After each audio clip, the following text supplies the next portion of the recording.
killer riddle grieving family of Cion Carroll, 17, slams cover-up following horrific death after being discovered dismembered in shallow grave. According to reports, Cion, 17, went missing on November 2nd and his remains were found in Lunenburg County, Virginia, 10 days later. Since then, his family has received few explanations as to who was accountable for his death and abduction. Julius Carter, Cion's grandfather, said, "I just don't understand why they haven't identified any suspects or contacted us to provide an update. We require some responses." The adolescent was sent to live in Cambridge in Lunenburg County to escape the violence in Richmond, according to Cion's mother Tiffany Baker, who also said she never imagined her son would end up a murder victim. "My soul is just gone," she remarked. "I lay there and think about my son because I can't eat or sleep." According to Tiffany, the family feels as though they have been intentionally kept in the dark. "I merely desired something unique for him," she remarked. "I just wanted him to have a better life so he could follow his ambitions." This is not the case. Cion's family claims that he vanished without a trace on November 2nd after being last seen at his grandmother's house. They notified the Cambridge Police Department right away. According to Tiffany, "I told them that my son had to be in danger on the second day," Tiffany recalled.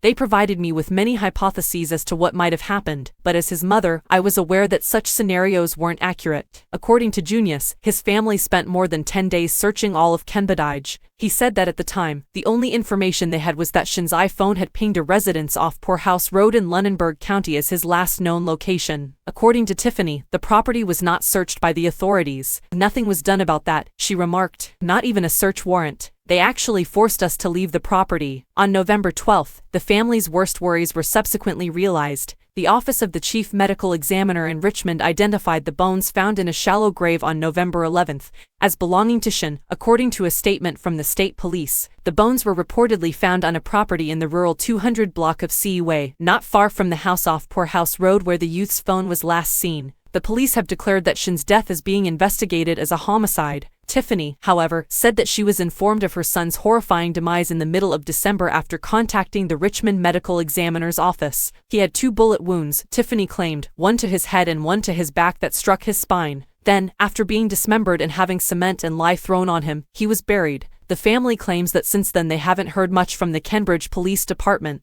They didn't have to harm him in that way. "Nobody deserves that," according to Carter. "He was a child, and he was a child." Also hurts. The Cambridge Police Department has been contacted by the U.S. Sun for a response. "In essence," Tiffany stated, "it seemed like they were playing with my son's life in their hands. There have been no solutions for far too long, not even a suspect, nothing." The family warned that unless someone comes forward with information that could result in an arrest, their anxieties will only deepen. Due to the fact that they believe they can get away with it, Carter predicted that it will happen to another child. "But this is what I'm going to say. We won't stop trying. You won't be able to ignore this, so please share whatever information you may have. Please." According to state police, their investigation is still ongoing and they are actively exploring a number of leads.